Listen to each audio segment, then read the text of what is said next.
सबसे पहले इच्छा होती है उस परम स्थान के दर्शन की जहां भगवान शिव ध्यान में स्थित है।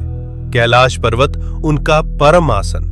ये कोई साधारण पर्वत नहीं बल्कि भगवान शिव का साक्षात रूप है। इसके चरणों में है मानसरोवर, मीठे जल की पवित्रता, और राक्षस ताल, खारे जल की रहस्यपूर्ण गहराई।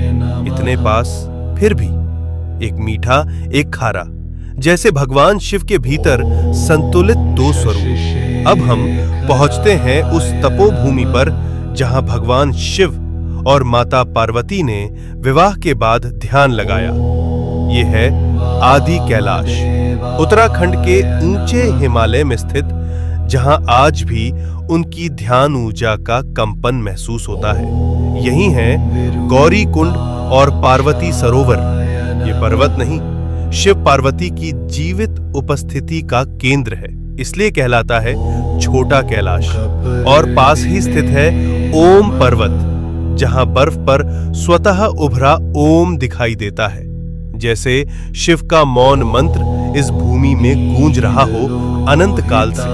अब हम बढ़ते हैं हिमाचल की उस रहस्यमयी चोटी की ओर जहां विराजमान है स्वयं भगवान शिव, जिसे कहा जाता है मणि महेश कैलाश। इस पर्वत की चोटी से दिखाई देती है एक दिव्य मणि। मान्यता है जब भगवान शिव प्रसन्न होते हैं तो ये मणि दिव्य तेज प्रकट करती है, जो भक्तों के जीवन में भर देती है एक दिव्य प्रकाश। इसके चरणों में स्थित है पवित्र मणि महेश झील, जहां हजारों श्रद्धालु हर वर्ष स्नान करते हैं और भगवान शिव का आशीर्वाद प्राप्त करते हैं। अब हम पहुंचते हैं हिमालय की उस ऊंचाई पर जहां की हवा भी हर हर महादेव का जप करती है। यह है श्रीखंड महादेव। यहां स्थित है एक भव्य प्राकृतिक शिवलिंग। यहां तक पहुंचने का मार्ग अत्यंत कठिन, लेकिन कहा जाता है जिसे स्वयं भगवान शिव बुलाते हैं वही इस दिव्य शिखर तक पहुंच पाता है। श्रीखंड महादेव केवल एक शिवलिंग नहीं, ये है भगवान शिव का हिमालयी सिंहासन। अब हम पहुंचते हैं भगवान शिव के एक और दिव्य धाम पर, हिमाचल की उस रहस्यमयी भूमि में किन्नौर कैलाश।